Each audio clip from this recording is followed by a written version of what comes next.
సుశీల స్నేహితురాళ్ల కోరిక మేరకు మృగశృంగుడు సుశీలతో పాటు వారిరువురిని కూడా వివాహం చేసుకున్నాడు.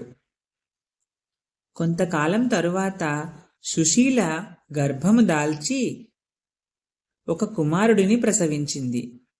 ఆ కుమారుడికి మృకండు అని నామకరణం చేశారు. మృకండు అన్ని విద్యలను నేర్చుకున్న తరువాత అతనికి మరుద్వతి అనే కన్యతో వివాహం జరిపించారు. మృగశృంగుని మిగిలిన 2 భార్యలకు కూడా పుత్రులు జన్మించారు. వారికి కూడా అన్ని విద్యలు నేర్పించారు. తను ఆర్జించుకున్న మాఘమాస వ్రత ప్రభావముచే సంసారమునందు ఏ ఇబ్బంది లేకుండా మృగశృంగుడు ఆనందిస్తూ గడిపి తరువాత శ్రీ మహావిష్ణువు గురించి తపస్సు చేసి ఆయన కరుణతో వైకుంఠమును పొందాడు.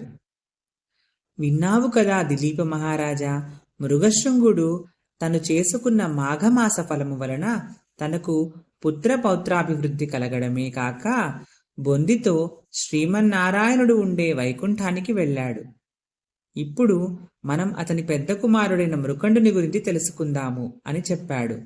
మృకండునికి వివాహం జరిగిన చాలా కాలం వరకు సంతానం కలగలేదు. అప్పుడు మృకండు ఇలా ఆలోచించాడు. కాశీ మహాపుణ్యక్షేత్రము, సాంబశివునికి ప్రత్యక్ష నిలయము. అటువంటి వారణాసిని చూసినంత మాత్రమునే సకల పాపములు నశిస్తాయి, మనసులోని కోరికలు నెరవేరుతాయి. నేను కూడా నా కుటుంబ సమేతముగా కాశీని దర్శిస్తాను అని మృకండు నిర్ణయించుకున్నాడు. మృకండు తన పరివారముతో గంగలో స్నానము చేసి కాశీలో శివుడిని దర్శించుకున్నాడు.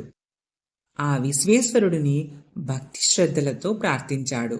అక్కడ కాశీ విశ్వేశ్వరుడిని ధ్యానించి ఒక లింగమును ప్రతిష్ఠించి దానికి మృకండేశ్వర మహాలింగమని నామకరణం చేశాడు. పవిత్ర గంగానదిలో స్నానము చేసి విశ్వేశ్వరుడిని పూజించుచుండగా తెలివి తప్పి అతని 3 తల్లులు ప్రాణములు విడిచారు. మృకండు చాలా కాలం దుఃఖించాడు. విధిని ఎవ్వరూ తప్పించలేరు కదా, అయినా ఈశ్వరుడిని ధ్యానిస్తూ ప్రాణాలను వదిలారు. చనిపోయిన ఆ 3 తల్లులకు మృకండు యథావిధిగా దహన సంస్కారాలు చేశాడు. విశ్వేశ్వరుని గురించి తపస్సు చేశాడు మృకండు. అతని తపస్సుకు మెచ్చి పార్వతీ పరమేశ్వరులు ప్రత్యక్షమయ్యారు.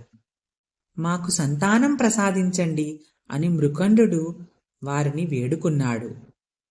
అప్పుడు పరమేశ్వరుడు ఇలా అన్నాడు.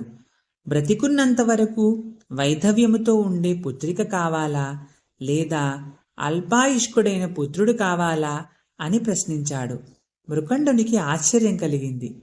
కలకాలం వైధవ్యంతో కృంగి కృశించే పుత్రిక కన్నా అల్పాయుష్కుడైన పుత్రుడినే ప్రసాదించండి అని అడిగాడు మృకండు. తథాస్తు అని పలికి పరమేశ్వరుడు పార్వతీదేవితో సహా అంతర్ధానమయ్యాడు. పరమేశ్వరుని అనుగ్రహం వలన ఒక శుభముహూర్త కాలంలో మరుద్వతి పుత్రుడిని ప్రసవించింది. ఎంతోమంది ఋషులు ఆ బాలుడిని చూడడానికి వచ్చారు. వ్యాస మహర్షి కూడా ఆ బిడ్డను చూసి మార్కండేయుడు అని నామకరణం చేశాడు.